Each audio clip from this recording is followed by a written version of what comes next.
క్లాస్లో December prelims mains కొత్త class start అవుతుంది. ఈ నెంబర్కి కాల్ చేసి రిజిస్టర్ అవ్వండి. లిమిటెడ్ సీట్సే ఉన్నాయి. మొత్తానికి రైతు బంధు పైన ప్రభుత్వం ఒక క్లారిటీ ఇచ్చింది. రైతు బంధు ఎప్పుడెప్పుడు అని రైతులంతా ఎదురు చూస్తున్నారు. ప్రభుత్వం రైతు బంధు వేయడంలో విఫలమైంది. రేవంత్ రెడ్డి ప్రభుత్వం రైతులకు బెనిఫిట్ చేయడంలో ఫెయిల్ అయింది. రేవంత్ రెడ్డి ప్రభుత్వం ఇంకెప్పుడేస్తారు రైతు బంధు? రైతులపైన రైతుల నుంచి వ్యతిరేకత వస్తుంది.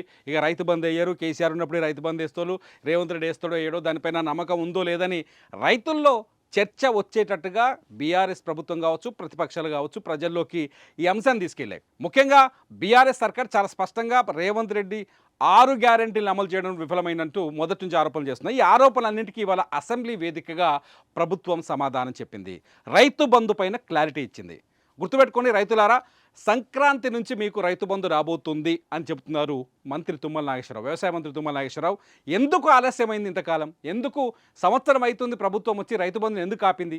గతంలో కేసీఆర్ ఇచ్చినట్టుగా ఇస్తే అయిపోయేది కదని చాలామందిలో ప్రశ్నలు ఉండొచ్చు. దానికి ప్రభుత్వం ఇవాళ చాలా స్పష్టంగా క్లారిటీ ఇచ్చింది.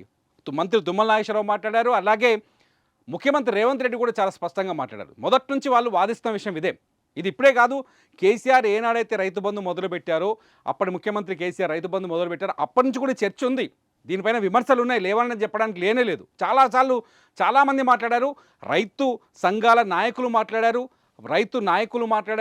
పెద్ద రైతులు కూడా మాట్లాడారు. ఎందుకంటే ఒక రైతు బంధుకి ఒక కట్ ఆఫ్ కావాలి. కొన్ని ఎకరాల వరకే ఇవ్వాలి, అందరికీ ఇవ్వాల్సిన అవసరం లేదు. 100 ఎకరాల ఉన్నోనికి ఎందుకు ఇవ్వాలి?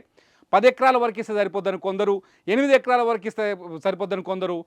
ఇదంతా కాకుండా సాగు చేసే భూమికే రైతు బంధు ఇస్తే సరిపోతుంది, పనికిరాని భూములకు ఎందుకు ఇచ్చుడు అనే చర్చ కూడా మొదటి నుంచి ఉండే. ఆ చర్చని ఇవాళ అసెంబ్లీ వేదికగా ప్రభుత్వం బయటపెట్టింది. చాలా స్పష్టంగా చెప్పింది, ఏదైతే రైతు బంధు గతంలో కేసీఆర్ ప్రభుత్వం అమలు చేసిందో అది హైదరాబాదు చుట్టూ దాదాపు 3 లక్షల ఎకరాలకి రాళ్ళు రప్పలు, రియల్ ఎస్టేట్ చేసినవి, ప్లాట్లు చేసి అమ్మినవి, ఇండ్లు కట్టిన చోట కూడా రైతు బంధు ఇచ్చిరంట ప్రభుత్వం చెప్తోంది.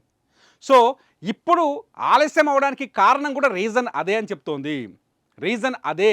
ఎందుకు ఆలస్యం అవుతుంది అంటే, సాగులోకి లేని భూములు, సాగులో లేని భూములు, సాగు చేయని భూములని ఈ రైతు బంధు లిస్టులోంచి తొలగిస్తున్నారు. దీనికి ఒక సబ్ కమిటీని ఏర్పాటు చేసింది ప్రభుత్వం. ఇది చాలా రోజుల నుంచి నడుస్తున్న సబ్ కమిటీ, దీనిపైన వర్క్ చేస్తుంది. అట్లాగే రైతులతో మాట్లాడుతుంది, గ్రౌండ్ లెవెల్లో రైతు సంఘాల నాయకులతో మాట్లాడుతుంది, ఎంతవరకు ఇవ్వాలని అన్ని నిర్ణయాలు తీసుకుంటుంది. దీనిపైన చర్చ జరుగుతుంది. ఈ చర్చని ఇవాళ అసెంబ్లీ వేదికగా మంత్రి తుమ్మల నాగేశ్వరరావు కావచ్చు, ముఖ్యమంత్రి రేవంత్ రెడ్డి కావచ్చు చాలా స్పష్టంగా చెప్పారు. రైతు బంధు వేయడంలో మీరు విఫలమయ్యారంటూ కేటీఆర్ అడిగిన ప్రశ్నకి చాలా స్పష్టంగా సమాధానం చెప్పింది. ఏం చెప్పిందంటే, సంక్రాంతి నుంచి రైతు బంధు వేయబోతున్నాం, రైతు బంధు కూడా సాగులో ఉన్న భూములకు మాత్రమే వేస్తాం, సాగు చేస్తున్న భూములకు మాత్రమే వేస్తాం, గైరాన్ భూములకు, రాళ్లకు, బోళ్లకు, గుట్టలకు రైతు బంధు వేయం. ఏ రైతు వ్యవసాయం అయితే చేస్తుండో, వ్యవసాయానికి యోగ్యమైన భూమి ఏదైతే ఉందో ఆ భూమికి మాత్రమే పెట్టుబడి సహాయాన్ని అందిస్తాం. వ్యవసాయం చేసేదానికి పెట్టుబడి సహాయం ఇస్తాం, కానీ వ్యవసాయం చేయని భూమికి ఎందుకు ఇస్తాం అనేది ప్రభుత్వ ఆలోచన అనేది చాలా స్పష్టంగా అర్థమవుతుంది. దీనికోసం ఒక ప్రక్రియను కొనసాగిస్తుంది ప్రభుత్వం.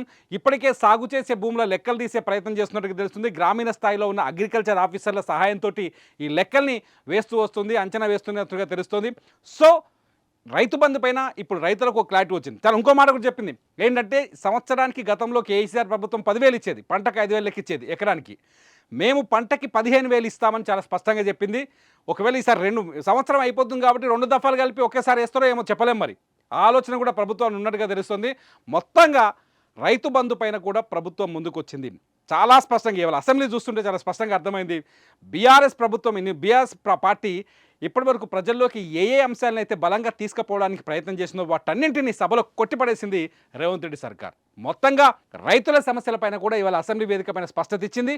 సాగు చేసే భూములకి ఎకరానికి 15,000 చొప్పున త్వరలోనే రైతులు రైతు బంధుని అందుకోబోతున్నారు, రైతు భరోసా అందుకోబోతున్నారు అనేది ప్రభుత్వం ఇలా క్లారిటీ ఇచ్చింది. సో రైతు బంధు ఆలస్యమైనా చాలా స్పష్టంగా ఇవ్వాలనుకుంటున్నాం, సాగు చేసే భూములకే ఇవ్వాలనుకుంటున్నాం అనేది ప్రభుత్వ ఆలోచనగా తెలుస్తుంది. ఈ ఆలోచనను మీరు సమర్థిస్తున్నారా? సాగు చేసే భూములకే రైతు బంధు ఇవ్వాలా, లేకపోతే బోళ్ళు రాళ్ళు రప్పలకు కూడా ఇవ్వాలా? మీరేమనుకుంటున్నారు? మీ ఆలోచనని ఈ వీడియో కింద కామెంట్ రూపంలో పెట్టండి. మీ కామెంట్స్ని ఖచ్చితంగా నేను మరో వీడియో చేస్తా. చూస్తూనే ఉండండి సుమన్ టీవీ.